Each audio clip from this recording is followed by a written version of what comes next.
Hello, everybody. Welcome to today's very special webinar. It's the final webinar of 2022. Not the final webinar overall. We're definitely kicking it back up again in January, but I'm going to give people about 30 seconds to file in, and then we'll get this show started.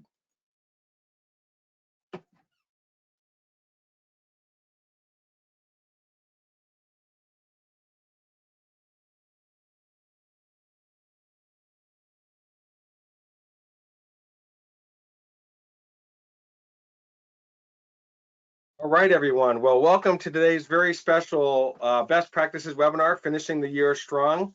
We have another great panel of experts, and I want to make it very clear up front that we want you to participate. So as the webinar unfolds, if you have a question, you have a thought, you have a tip, something that's worked for you in finishing the year strong, please participate. Please, there's a comment question section.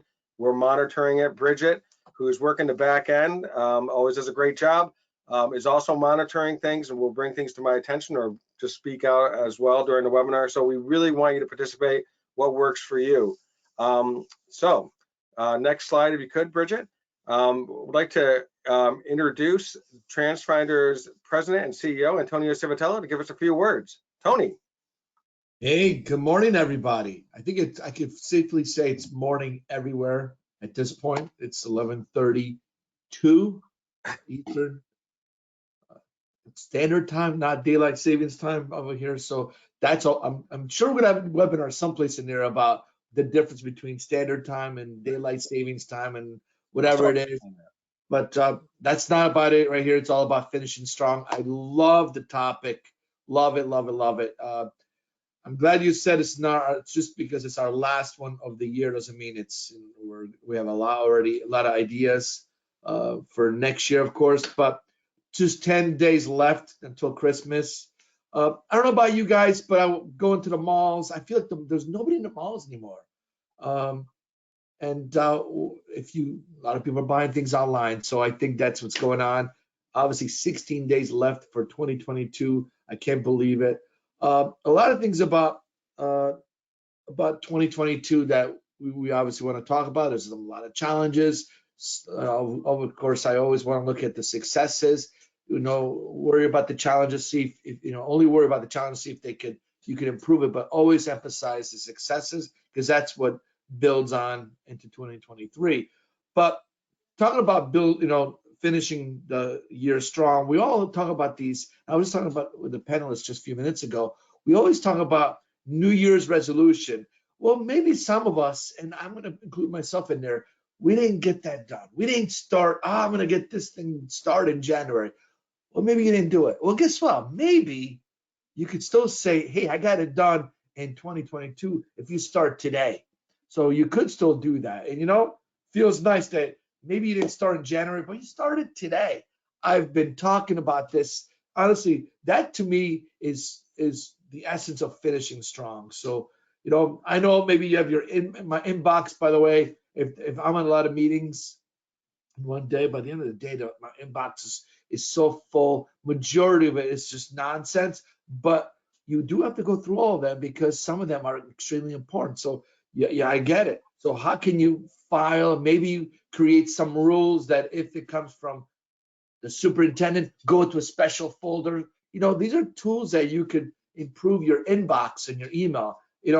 Depend what kind of email product you use, and you create these rules that automatically goes into a certain folder. That way, if it comes from the superintendent, if it comes from the drivers, or it comes from the director, or the routers, or whatever makes sense, it goes to a specific folder. Now at that point, you could pay attention to those, and then maybe your Best Buy email, it's cool, but maybe it's not so important. I get tons of Williams Sonoma emails. I always look at those things. I do read them, but then I delete them right away because I'm not upset about what's the new way of making some frittata. I get it, but maybe not so important. It's more important to respond to a client than to see what's cool on Best Buy and so forth, right?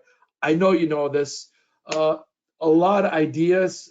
Rick, you were just telling me about how you guys did your dry run yesterday. So many great ideas. So I can't wait to hear the tips and goals. Always so many great takeaways. And I tell you, I was telling the panelists that since March 13, 2020, I've sent out an email to the employees at the end of the night, and sometimes it's toward midnight, by the way, but Monday through Friday, except holidays, I send out these emails, and there's always these takeaways from these webinars. So I'm looking forward to having great content right for the next couple of weeks from just this webinar. So I know you will too. So we'll share that at the end, of course. Reminder: these things are always recorded, posted. It's on our YouTube channel, and of course you could go on Transfinder.com and share with other people, because there's always great takeaways. So make sure you ask questions. There's a place where you could ask questions, and please do that and participate. Tell us what other ways we could finish strong here in the year. And again, just because we're talking about finishing strong for the year, there's other things we could do. We could use the same patterns and same ideas starting less than a month from now, 16 days from now. So let's do that. But I feel like I'm talking too much. I feel Rick is kicking me under the table virtually. So let me turn it over to Rick DeRico.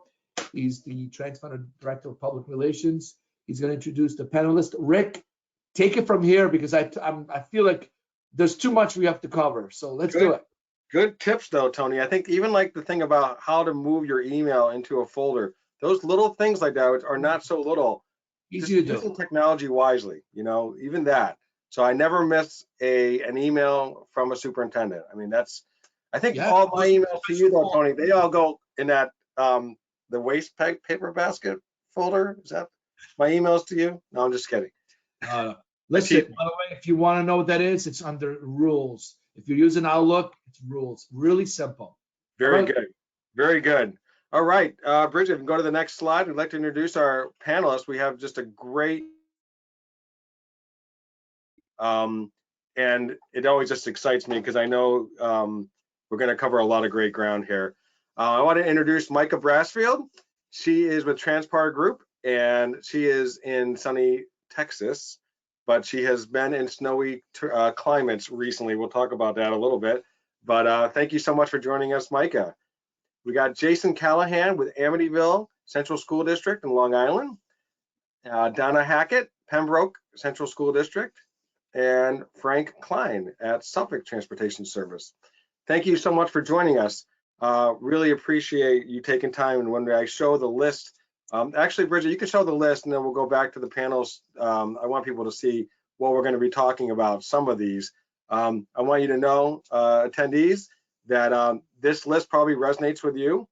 And I want you to know this is not a all-encompassing list. I had to pare this down, and they only gave me, I'm sure they only gave me the scratching the surface. So if there's any of these topics you want to talk about while I'm talking right now, please go ahead and drop them down in the questions, comments section, and we'll get to those. If you have thoughts or things that you don't see on here that you want to talk about, please add that. I'm going to go through the list real quick and just ask if you could tell us a little bit about yourself.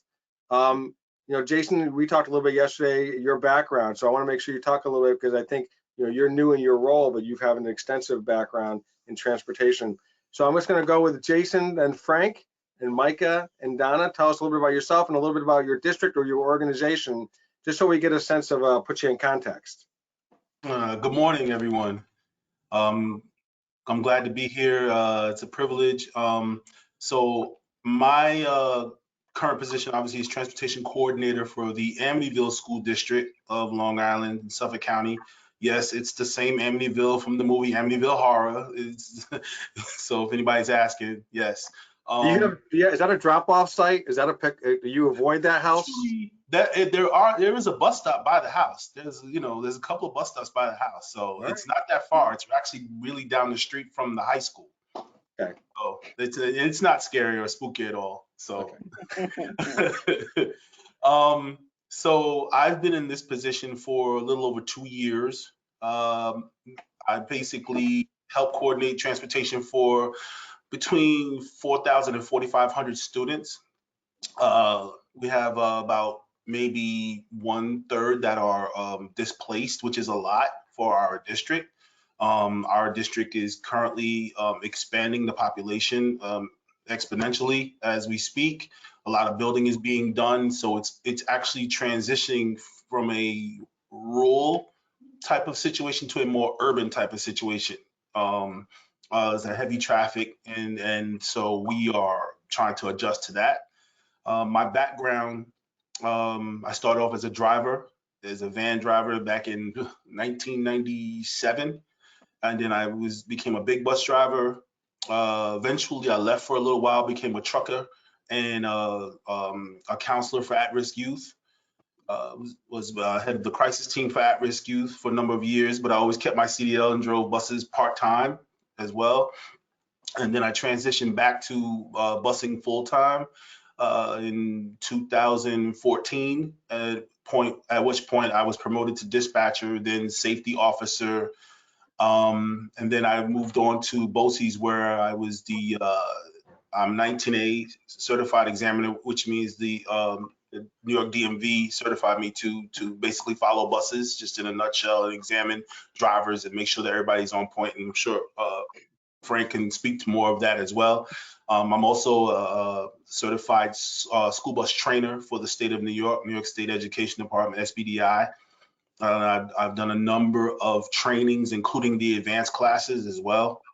Also, I've done part of my job before was to do investigations of any type of malfeasance with drivers, bus monitors, and you know, any situations that have to do with especially our special needs children, where there may have been allegations of abuse, things like that. And now I'm here with all those skill sets, and when you come to a district, you start over again. You start from scratch, because there's like a whole section of school bus law that you didn't know about.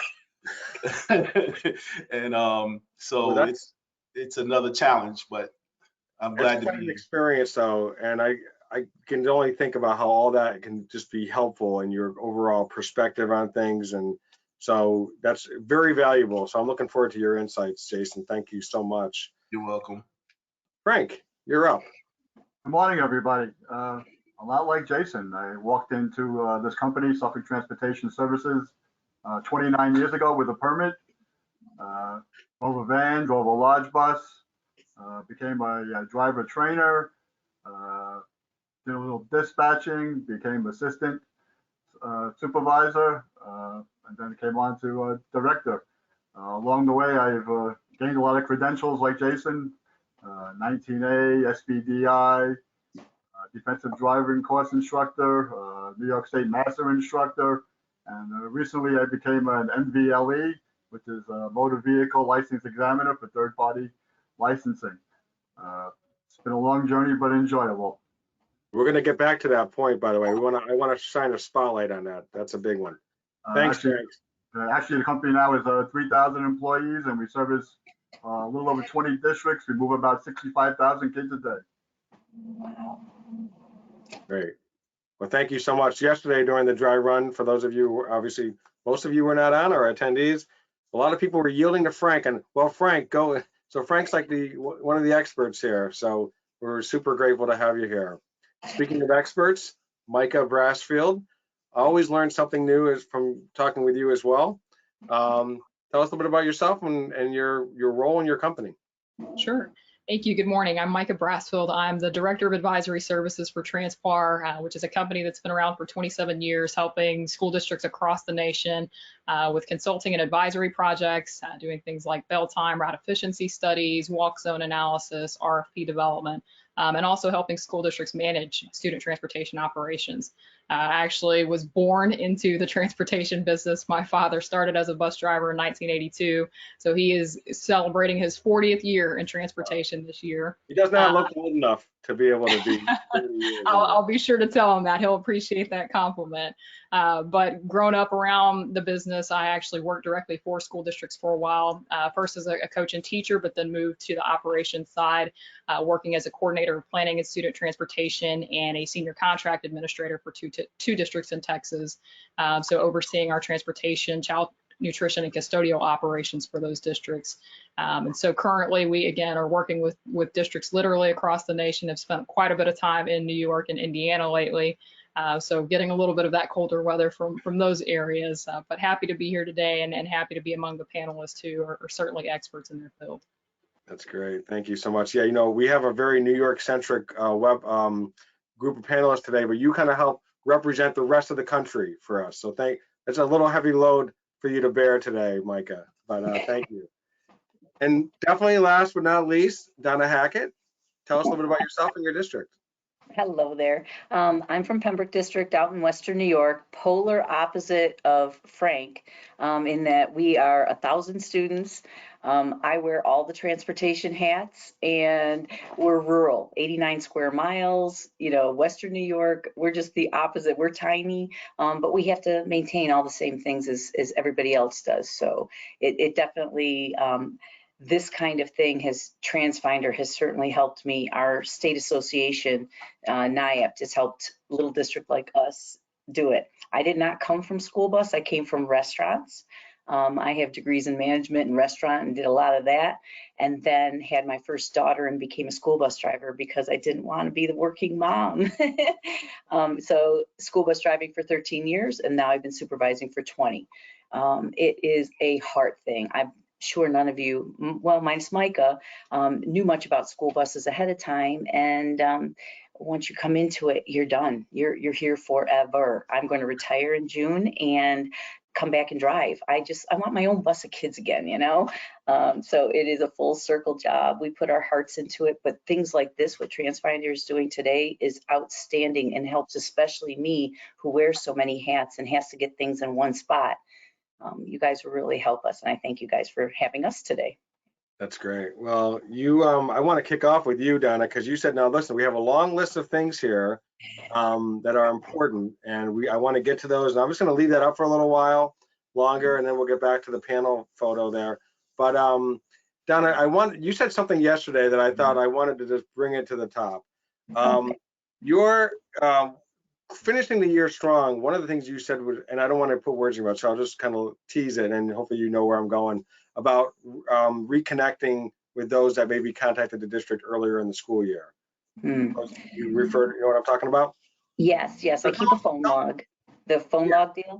Yes, and you talked about like anybody who had complaints, concerns, Sure. You want to reach out to each and every one of them. Just tell me a little bit about that and why that's important. Yeah, Jason and I think we're both talking yesterday about that. I keep a phone log of all phone calls that come in and out and where they are in being solved or not solved. One fun thing I've been able to do, though, is to take some of those things that have been problems in the past, and when they've been turned into resolved, we've been able to call back the parents and say, hey, just to let you know, I touched base with your driver, things are going great. We're glad that it's in this place. If you have any other things, by all means, but I just wanted to give you a good call today. And that is super. Even our teachers they actually have to do that periodically, is call and give that good call. So that's what we try to do as well for the bus, because sometimes we're only the bad guy, right? Right. So it's good to touch base with the folks. Yeah, and I think it makes people feel like they were heard, and not just at the immediacy, the immediate moment, but if I get a call back 2 months later, hey, just checking in on that again, that just makes you feel like, wow, that really resonated.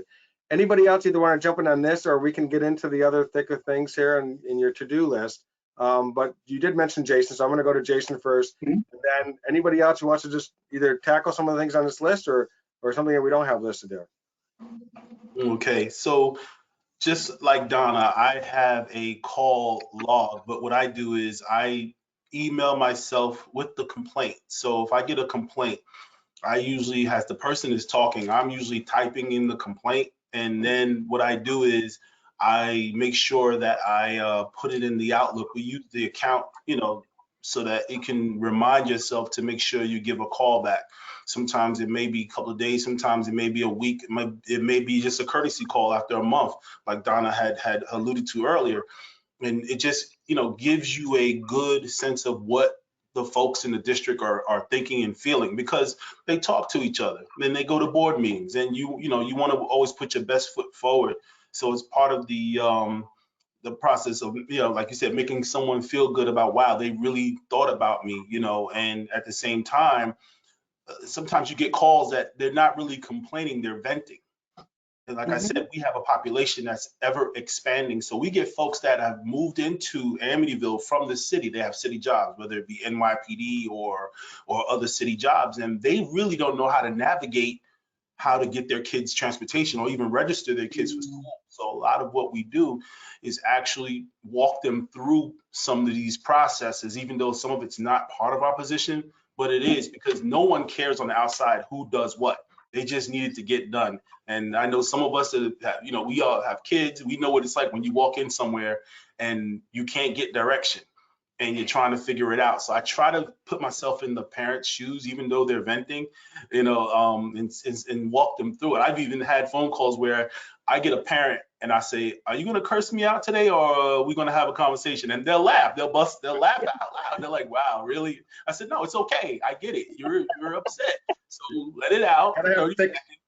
Little thick skin you got to have, I guess. Well, once you get to know the parents, and some of them that have some challenges that are repeating themselves and that we're working hard to try to solve, they just want to know that somebody on the other line is listening and communicating with them. So a lot of times we may not be able to solve every problem, but like you said, I keep a file of those folks, in my emails, and I say, okay, let me get back to this one, and just let them know we're still working on it as a courtesy call.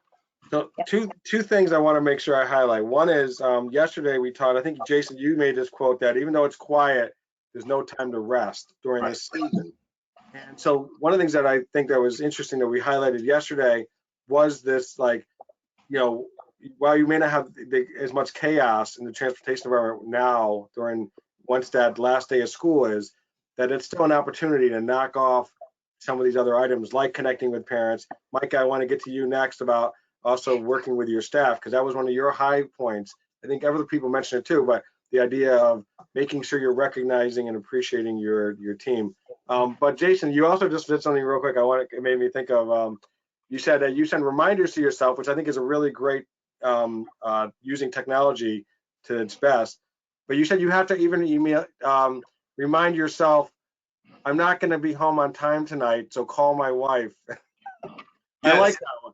Because what happens is, in bus industry, you get highs and lows even during the day. You might get 30 minutes of quietness, and then all of a sudden for 2 hours, it's just a lot of information, and you forget, to say, let me call home and say, hey, I'm going to be running late. I got a budget meeting, or hey, I have this other thing going on at the office. I'm not going to be home right away. A lot of times you forget to call, and all of a sudden you look at your phone, you go, wait a minute, I got a lot of missed calls. So let me find out what's going on. I'll say, hey, I'm not going to be home on time. You have to, do Reminds that. me of It's a Wonderful Life. I have to make at least one reference to It's a Wonderful Life right now. When he gets the call from Mrs. Bailey, who is his wife, he's like, he's still at the office. Like, Mrs. Bailey's on so anyway, Micah, very important to recognize your team, correct? Absolutely. I think along those lines, and those are great points from Donna and Jason of reaching out to your community. But we know that our transportation staffs have been beat down. We know it's been a rough several years. And we always say, the most important drivers and monitors and staff that you have are the staff that you already have. We spend a lot of time because we need to recruit and retain new drivers. But this time of year really should be an opportunity for you to slow down, say thank you in any way that you can. And and talking with drivers and staff, that often it's the smallest of things, just taking the time to show up and pull them aside and say thank you for what you do. But if you can do things like staff parties or Christmas cards or whatever else it may be, that's huge going into the new year for morale boosting, reminding them that what they do every day is important, that we can't do it without them. We absolutely cannot do it without them. And just making sure you touch base with them ahead of the holidays. The holidays can be a very difficult time for a lot of people too, for many reasons. And so just making sure that you let them know before they leave that you hope that they have a great holiday break. You're excited about them coming back, and using that as a touch point really to make sure that they know that they're appreciated. So taking that time however you can, whether it's a holiday potluck party or again, something as small as a Christmas card or gift card, partnering, even if you don't have the funds within your budget, maybe partnering with your local PTOs or PTAs, seeing if there's something that the campus can help support to say thank you to drivers on that last day. And if you're already at your last day, then maybe doing something like that when they come back, welcoming them as they come back in with coffee and donuts or fruit, whatever it may be. But take the time to say thank you, because that will pay dividends as you come into the new year after what really has been a very difficult last couple of years. It has, and even a text. I mean, like I get, I hope I don't mean to throw Tony under the bus, but it's a nice throwing under the bus. He'll text and say, "Hey, happy Thanksgiving." I go, "Wow, my boss just texted me happy Thanksgiving." I mean, he's got a lot of employees, and that was, so anyway, so those kind of things, or an email, even if it's off hours, just that doesn't. I think all the things you mentioned, Mike, are really good but just in case you missed it, if the last day is already passed, don't feel like just like you can't do something. There's still something you can probably do to make that touch. Frank, you hit a lot of things regarding all the panelists, by the way, everybody overlaps. So I want to make sure you all know that you all definitely touched on these, but you hit a lot of things that had to do with really calendar credentialing items and a lot of just the stuff that you have to do every week, every month. You tell me a little bit about your highest priority right now before we hit January 1st. Highest priority right now would probably be my third-party testing. I'm sure everybody's in the same boat with driver shortages, so it's really important to get these people through training and get them road tested and get them on the road. It's an ongoing process. I've actually did road tests this morning before this meeting, and it's been a great thing. We talked about the MVLE. For those that don't know, some states do have third-party road testing. New York just allowed it during the summer this year, and some folks have gone through some rigorous training, and we're actually certified to do the road testing. So that definitely is priority one, is getting qualified drivers into the seats, and third party helps a lot in that process. Actually, I want to highlight that because you brought it up. So you've done you have had 85 people pass through your training, correct? For CDL licenses? Since August, yes. It's August. So this is a huge, and any one of our panelists could fulfill that role. They get the certain certification they need, correct? Absolutely, yeah. They could contact DMV and go through the process, yes. So I just think that that's a really, I don't know if everybody's aware of it. You said it's relatively new in New York. And so the idea of the driver shortage, which we can't probably have a webinar without at least mentioning the driver shortage, talk about a way to help reduce that, is that you can have people come in, say, I want to take the test, and then you schedule them. You said it had to be like 7 days or later, but you're kind of hitting while the iron's hot. Well, instead of like, okay, here's a form, go fill it out and let me know when you go through the DMV. You can actually literally help be the funnel to supply drivers. Yeah, we're trying to do what they call one-stop shopping. I mean, we do it all. Usually our time frame for getting a new driver behind the wheel was 6 to 8 weeks down here on Long Island. Upstate, I've heard it could be 2 or 3 months. Right now, if someone is committed to training and getting in, within 3 weeks, I could have somebody actually have a license, CDL license. So Nice. think of that time frame. That's great. So if anybody wants to know more about it, just email. You'll get an email from Transfinder following this webinar. Just go ahead and reply back or put it in the comment section, and I'll connect you with Frank if you don't mind. Or if you have a link you want me to send them to, I'm happy to do that. I don't want to inundate you. You got a long list here to get through. I don't want to. Okay, before we go any further, and I do want you to think about the other things you want to make sure you highlight. I do want to throw out a poll for all the attendees and get a sense from you of what is your priority on the to-do list. So Bridget, if you could put that poll up. We had to pick 5. It was tough, but we picked 5 things that are crucial to you to close 2022 strong and start 2023 even stronger. So if you could pick, Bridget, you can pick as many as you want on this, correct? The option is to select one. Okay, just one. Okay, So thank your you. highest. Yep. So pick your, I know it's hard to make that one decision. Doesn't mean the other ones are not a priority. So don't feel guilty that you picked one over another, but you can only pick one. So that's kind of how I feel when I go to a diner or when I go to Cheesecake Factory. There's just so many things on the item and I'm like, I got to pick just one. But so I'm just going to read them. Make sure I take time to honor my team. Close the loop with parents who raised concerns this year. We talked about a couple of those. Budget issues, we haven't talked about that yet. We will definitely come back to that when the poll's over. Review, update scheduling related compliance issues. And then finally, review and update your routes. Are they all up to speed? Have there been changes that you just haven't had a chance to make, finalize? So if you could just punch in your answers. And I'll just go to the panel while, we'll keep that on screen for a little bit. I'm going to go down the line again with Jason, Frank, Micah, and Donna. Looking at those things, what would you pick as your number one? Jason. So top of my list was obviously, getting with the parents. The second thing is, yes, honoring my team. I have a couple of clerks that do an amazing job of making me look like I know what I'm doing.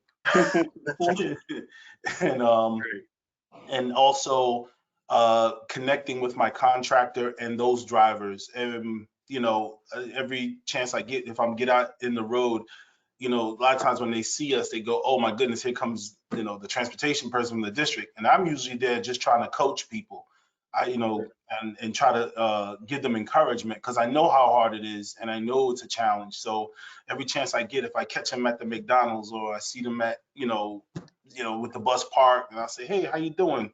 Is everything okay? And just try to do that as we have this downtime. Very good. Very good. How about you, Frank? With me, it would be one into another. I mean, honoring my team is most important because those are the people that are going to be doing my review, updating, and scheduling compliance, which with, again, a big workforce, compliance never stops for me. And my team needs to know that they're doing a great job. And that helps me accomplish my goals for getting compliance done. That's good. That's good.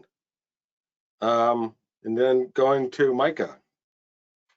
No, I agree that following suit with everyone else, we definitely need to take the time to say thank you, but it's so important to recognize that this is an important time of year to catch up on the things that you haven't been able to do. And we all know that some of the best days and the most productive days are when we know that students aren't in school, because we can do the things that we need to that we're typically not able because the phones are ringing or someone's being pulled from the office to drive.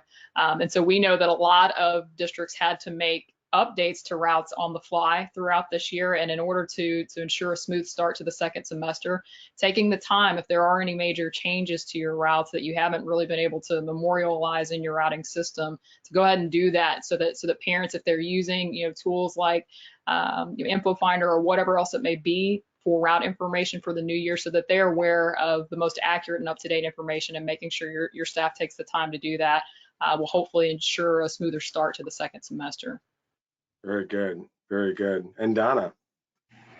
Oh, I definitely go on everybody's side with the honoring your team. This time of year, throughout the year, I'm always feeding them fruit and salads and things like that. But this time of year, they get little treats in their mailboxes and stuff. So it's they have a heavy lift with the students at this time of year. It's very stressful for our kiddos. So, and they know me, I'm diving into the budget things, as you see in the middle there. It's very important. Our district starts early on using up what we have left in our budget wisely, as well as planning for next year. So those are the things that are key focuses for us. Very good. Okay, Bridget, you can end the poll here. Let's see, give us the results. Okay, so hopefully you can all see this. Yes. All the attendees agree 40% is making sure that they take the time to honor their teams. And then 38% are looking at reviewing, updating their routes going into the new year. 15% want to close the loop with parents who raised concerns since the beginning of the year. And then they want to review, update, scheduling related compliance. Wow. Okay. No budget issues. Okay. Well, thanks so much, Bridget. You're welcome. Going to the people side, there's a lot of those are very people centric, you know, talking with parents, talking with your team, talking with contractors. Donna, I want to get to you in a second. You talked about some of the other things you do in terms of you're kind of like a social butterfly, going to the different buildings and eating with the lunch with the kids. So we'll get to that in a second. Just going to so we got this in the mail the other day from Transfinder. I didn't know it was coming. And it was a nice little mug with cocoa in it, Land O'Lakes, hot cocoa. And then, you know, we have these, I was gonna wear this, but then it takes so long to get my hair just like this. I'm kidding. But it would mess up my hair, so I didn't put it. But we have these Transfinder winter caps, and those little things, you know, just again, it's just that gives you a warm feeling about the place you work and where we spend a majority of our waking hours, you know. So Donna, and then anybody who wants to jump in, and then we can go off topic here. And I do want to get into the personal side of things too, and what you do personally that maybe not be as formal as you know, SED SharePoint compliance, but it's personal. That still bleeds into what you do. But Donna, tell us a little bit about what you're doing, taking an opportunity to do other things to connect with people. I love when it gets crazy in here to just say, I'm going to go to the primary school and have lunch with pre-K through second graders, you know. They lighten your heart. They remind you of why you're here, or hop on a bus, you know, just go ride with somebody. I was saying yesterday, we have this little Buster, the robot school bus, and it's fun to drive him up and down the sidewalk here at my intermediate school. And, you know, even 3rd through 6th graders appreciate that. Just fun, out of context. And sometimes for my district, I'm the heavy. If Mrs. Hackett has to get on the bus, it's because there's a problem and I'm going to help resolve it. So it's fun to get out there and go to lunch with them or play with them in a better manner like that. So yeah, getting into the schools is helpful, and getting on the buses is good for the drivers as well as the students. It also kind of helps you remember why you do what you do, you know, because a lot of times we talk about Transfinder, the routing, I think Tony refers to the blue dots, but the blue dots are kids. You always remember the blue dots are kids, you know. Anybody want to jump in on that? And they keep us employed. And they keep us employed. Job security. It really is. Anybody want to add or go into another direction? Feel free. I think it's important to you know, get out there, see the drivers. I try to get into the drivers' rooms during this time of year in the morning just to say hello, go out in the yard, walk around. You know, you don't get a chance, especially with so many employees. There's people that, you know, I hired years ago that I'll run into and I'll say, hey, you're still here, you know, 15 years later. And that connection is priceless.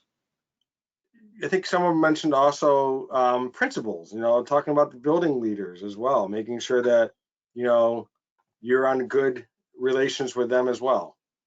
Yeah, I was when I first came aboard, you know, one of the things I had to do was to communicate with the other building administrators and the clerks, and to get on the same page, because we could be talking about the same thing, but we're using a different vocabulary.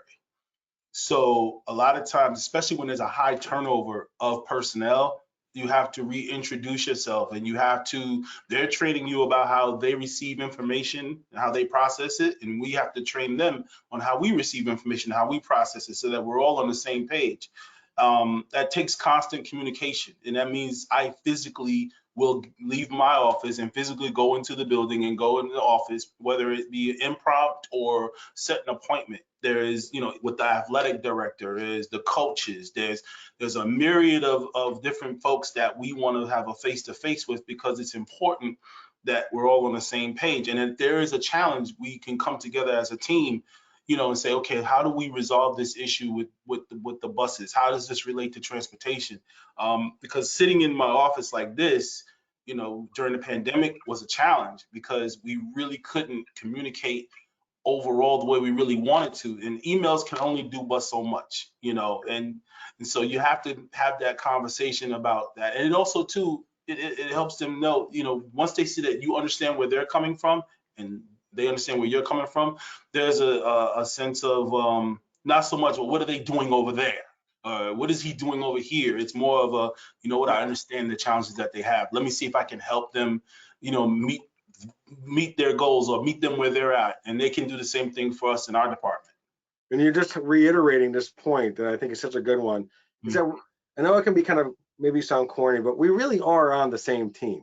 Right. Really, and I think sometimes there can be those silos they talk about, or you know, you're in your own lane, and yet we really are working together. So doing what you just mentioned, well, all of you mentioned, really does go a long way toward like whatever kind of miscommunications have built up over the time. It kind of helps diffuse those kind of things.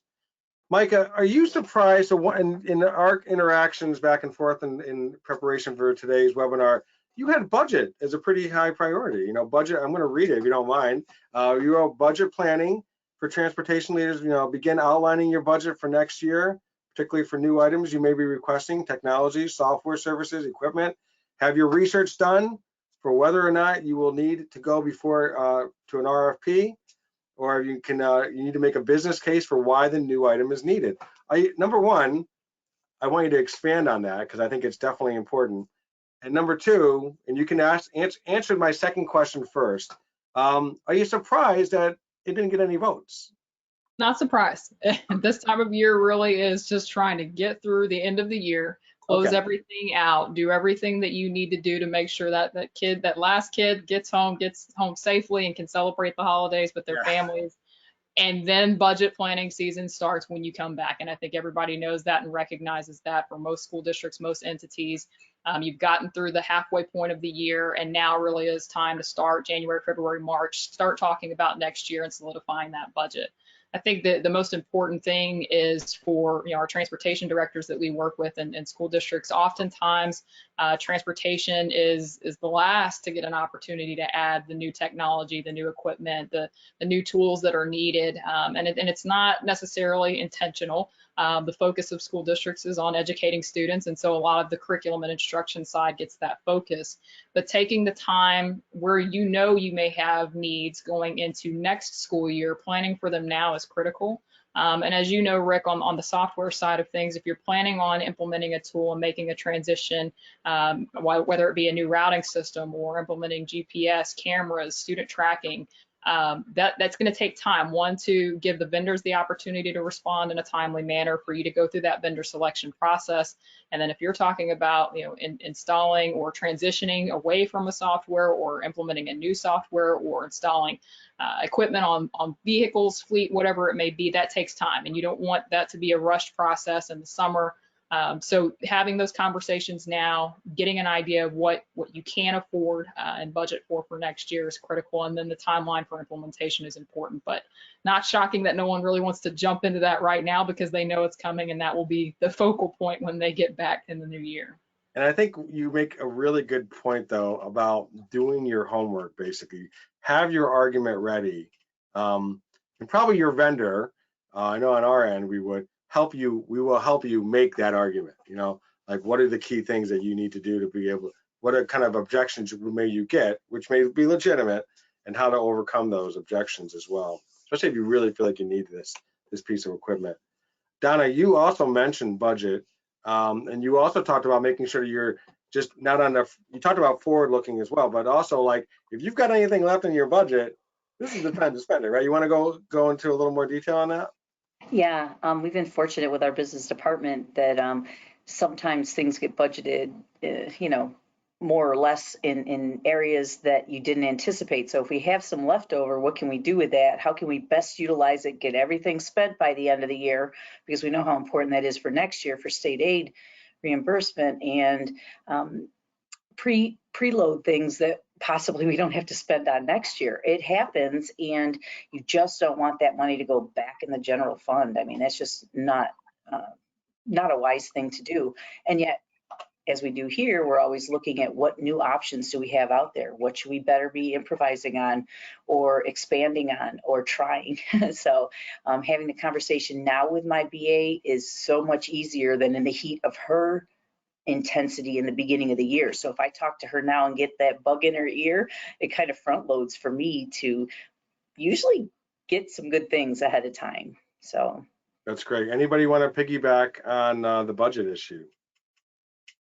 I really don't bring it up, Rick. It's not my department, but a company this size, you can imagine the budgeting that's going on. I know we're in the midst of putting tablets in about 1,500 buses. So I can only imagine the dollar cost that goes into that, but budgeting is always going on, obviously.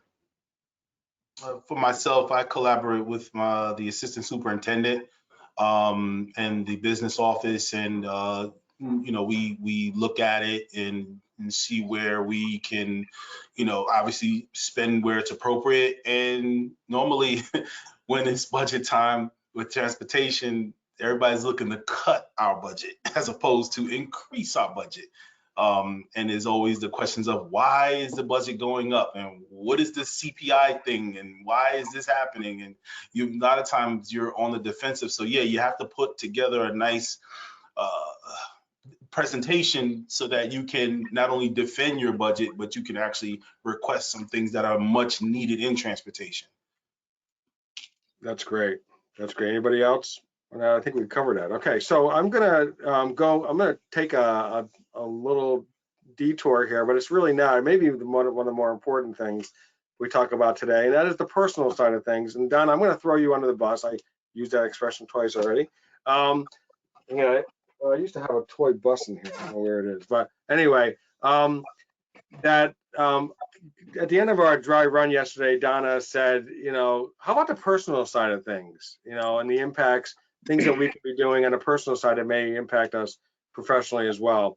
And I'm going to let you tell your story about things that you have done that have helped you to do your job, but also beyond your job, just have a better life, really. And then anybody else on the panel, and if anybody who is in attendance, please, again, use that comment section. Jay, it's great seeing you, minus the Yankee fan thing. I'm a Mets fan, but otherwise it's good to see you.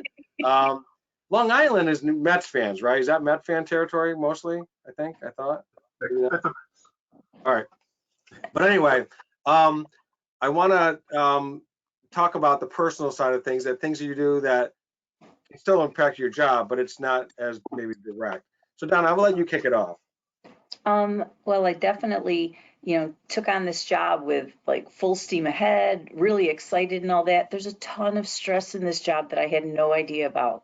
All of us have dealt with things that just, you know, impact you personally, physically, mentally, spiritually, the whole 9 yards.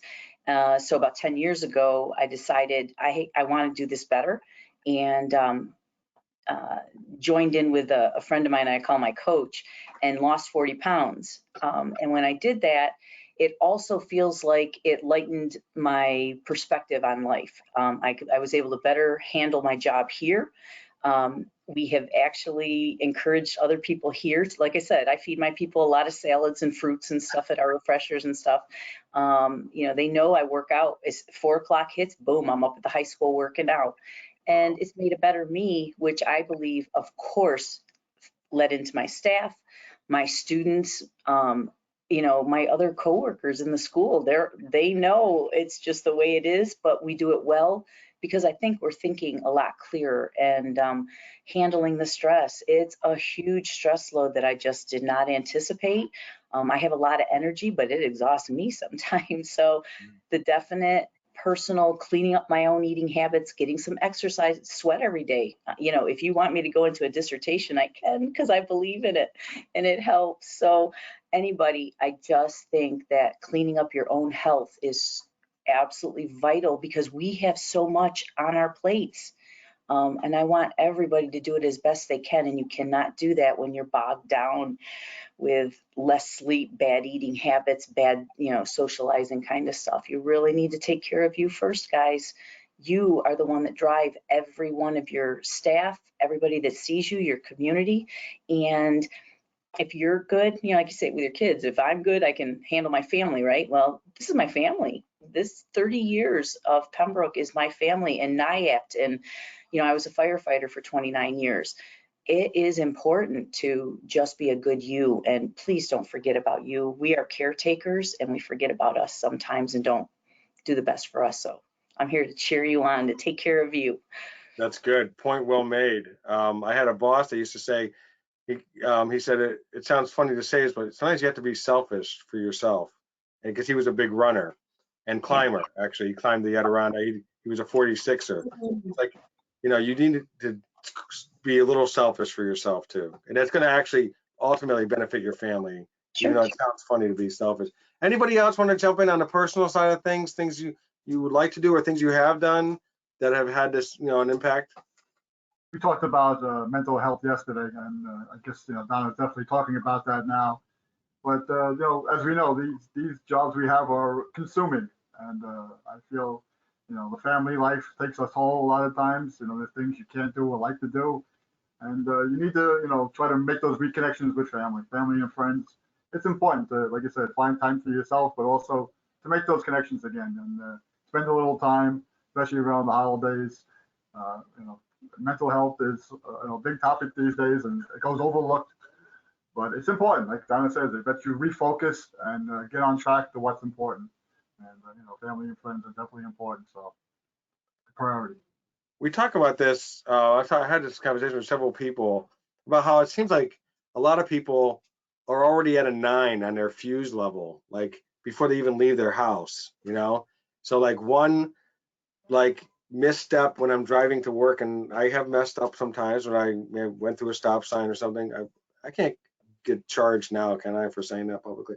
But, and then someone's really mad at me and I'm like, I'm sorry. But it seems like, so things like what Donna said and what you're saying, Frank, just to kind of like, wouldn't it be nice to leave my house and like not at a 9, but like at a 0, and to be like maybe giving people a benefit of the doubt and having a sense of peace, and you know, just so, you know, we need to have those out. And then you guys have so much stress because you do have the complaints coming from others, and if you don't have that release valve somewhere, it, you know, it could hurt you, you're physically, mentally. Jason? Well, that's just to piggyback on that. That's why NIAP is so important, because it gives us a chance to vent to each other in our language, right? And know that we're not alone. You know, it's not that we can't relate to our family, because definitely, I think Frank mentioned that you want to spend as much quality time, especially on the weekend, with your family as possible, so that you know what's really important and you can prioritize. But when you can talk to another administrator or supervisor or anyone that's in the bus industry, and they can relate to you and you can relate to them, that is so important. And you know, a lot of times we get together, we're like little kids, right? Because we're excited to see each other and we just want to just blah and talk, you know, and that's because we hold it in. A lot of what we do is for the public, right? So we don't get a chance to show our true selves, even when we're off the clock. You know, we might be at the food shopping someplace and we run into a child. It's like being a school teacher. You run into a child, you still got to have that professional persona on. And you don't get a chance to say, you know, this is how I feel. You know, and there's nothing wrong with how you feel, and we have to find a way to let it out. One of the other things that I like to do is I also like to watch stupid television. Now, the reason why I say stupid television is because it's television that you don't have to think about. Because the whole day you're constantly thinking and problem solving, and that takes a toll on your brain, which is probably the reason why I overeat, because I need more calories for my brain, not necessarily my body. So what happens is I go home, I just want to watch stupid television, anything that doesn't involve me actually using critical thinking skills. And then I can do that for an hour, I'll feel much better, and it's not toxic and it's not destructive, and it doesn't put a toll on my body and my mind. But you need that type of release, and those are a couple of things that I like to do. That's great. That's great. Anybody else? I promised I wasn't going to throw anybody under the bus. So, okay. If anybody wants to say anything else, I'm also feeling the same way, just needing to carve out more time. You know, maybe, you know, Donna, you kind of convicted me a little bit because you said you're getting up at 4 o'clock in the morning. Right? I get up at 4:20, but I leave work and I'm here at 5:45, and then at 4 p.m. is all my buses are back home. So I head up to the high school, and that's when I you go do it at work the end out of the day. 4 o'clock in the afternoon. Yeah. Oh, okay. You do it at the end. Okay. Yeah, I Wow. do it at the end because I am up at 4:20, so I'm really not going to get up any earlier than that to work out. Yeah. Okay. Well, good. So I think it is like whatever this is going to work in your schedule, make it work. You know, you know, I used to have to get up at 4 o'clock in the morning for another job, and it is tough. So, okay, so I'm going to go around the horn. I'm going to ask Tony to come back on and ask for one. I always call it one takeaway, and then we have a couple of announcements. But that one thing, we covered a lot of ground, and a lot of it was very, you know, people-centric. There's someone who's been on the webinar, they're either going to go back to their office and tell their team, or they're going to personally just say, I need to do this now. This is something that's somebody said, I can put this into place right now. What's the one takeaway that you would want them to have? I'm going to start with Jason. Again, I'll go to Jason, Frank, Donna, and Micah. I'm doing a little switch there, and then Tony will close us out. So Jason, Frank, Donna, Micah, and then Tony. Jason, what's the one takeaway? That I care about everyone that's involved with transportation, in particular my department. You know, that's important to me because you don't want to, like you said, leave anyone left out, especially this time of year. And I just want to be able to express that to folks that, you know, I care about you as a person. You know, that's one of the takeaways, because that goes a long way, especially going into the second half of the school year. That's great. You know, I'm going to think, you made me think of one thing. I hope you don't mind me adding this, but I had this one mentor of mine who said, I had one difficult colleague. This was not at Transfinder. This is about 4 newspapers ago. And we just did not, he was a Yankee fan too, Jay. Sorry about that. But so that's relevant to the story. We did not really, we just weren't super close. We'll put it that way. So Christmas time, buying presents for everybody in the office. And then my one colleague, my one mentor said, you know what? You should spend extra time on that person. And so everybody else got the same ornament. And actually this guy, I bought him a Yankee pennant, Yankee mug, and I went out overboard. And because there's like this proverb about heaping coals on your enemy's head, but it's in a nice way. It means you're just showing them love, but you're also kind of like, maybe Rick's not so bad after all. Anyway, it changed our relationship. We actually wound up getting along extremely well. He still was a Yankee fan, but we still got along really well. So you made me think about that. Make people matter and let them know. And this time it gets magnified in some ways because of the holidays when you show that extra kindness. Frank, one takeaway. Well, I guess this should be done really all year long, but especially during the holiday season, I think you need to let your people know that you really appreciate what they do every day.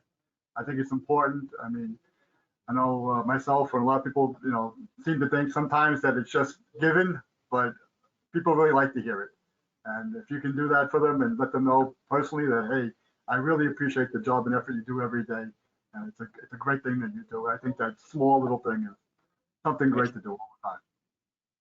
That is great. And maybe you said like you should do it all year long, but maybe if you haven't been doing it, maybe this is a great time to say, I'm going to start this habit right now. Like Tony said, you can start that resolution right now. Mike, Donna, one takeaway. One takeaway, I'm going to expand that goodwill into my community. I think we need to call the parents. We need to talk with the parents or get on the buses and talk with the students. Be personal with them. I think it goes a long way. So then if I do have to call them later on, they have a face with that voice, and, you know, it's another outreach past our staff into the community. That's a good point too, that like the first call isn't because of some problem, but it's actually just to be a nice greeting. Then that next call that can be tough. It's like, okay, well, she doesn't just call me when things are bad. Yeah. It's good. Micah, a lot of pressure. No pressure.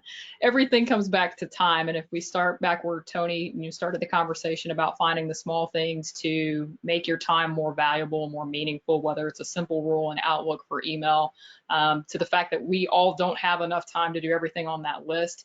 Figure out where your time can best be spent as you get ready for this next year.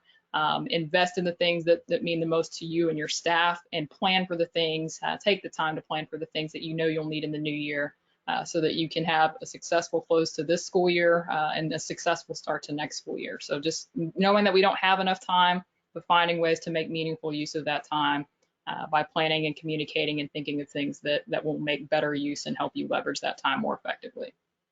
Excellent, excellent. And Donna?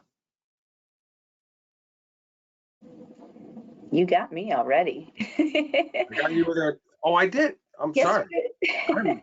You don't Yeah, want me to be talking. Tony, without further ado, Tony Civatella. You know, the tough part of being last is that, like, yeah, I agree with all your takeaways, but I do want to add something. Jason, you said something about de-escalating parent calls, and I'm also a major fan of It's a Wonderful Life. I always remember that scene where Mary, George's wife, is on a phone with Zuzu's teacher, because Zuzu is not feeling well, had a fever, and of course George gets on the phone. I don't know if you guys know this, the scene, gets on the phone and he's having a really rough day, right? At this point, he's shouting at the teacher that, why would you send my daughter home not being bundled up? Now she's got a fever. And what happens, that the husband get on the phone and the whole thing, right? And what am I saying here, right? It's that we got to de-escalate. Let's face it, there's a lot of issues going on. It's not just parents, but students. I got to have a takeaway here we got to start end the year strong. I understand what just happened, all this incidents going on in school. And we know this, right? It's everywhere. You just turn on the news, or Jason, what you call it? Like, what kind of TV you call it? Like Stupid television. television. I love it. There's definitely plenty of those things I like to watch too, just for noise. But even stupid television talks about incidents at school. So I just want to figure out, we know what happened. Get your takeaways. What could be done different? It's not like the days like George right, made the phone call, and I remember at the end they're at the end of the scene they're at the bar, right, and the husband, right, it's all gets he gets punched in the lip. That's how it was handled 80 years ago, whatever it was, right? It's different now. So I just want to my takeaway is figure out how to de-escalate. The student incident issues are not going to go away. We know that, and if there's any way we could help you, we've created a great piece that comes with our Rough Hunter Plus. If you need some help on that, and even if you're not a client, just reach out to us. We may be able to help you even if you're not a client. We'll figure it out, right? And because that's not going to go away. That's good, Tony. Yeah, that scene is actually like that's another takeaway might be yield to somebody who may have a better handle of something. Mary was much more diplomatic, very sweet. He grabs the phone and is like, let me take care of this. I'm like, please don't right. Take it. Right. So many times I've wished I had let my wife to handle something because I did not handle it. So de-escalate, good word, Tony. I just want to, first of all, thank our panelists. You guys are just tremendous people. I can tell why people love working with you and for you.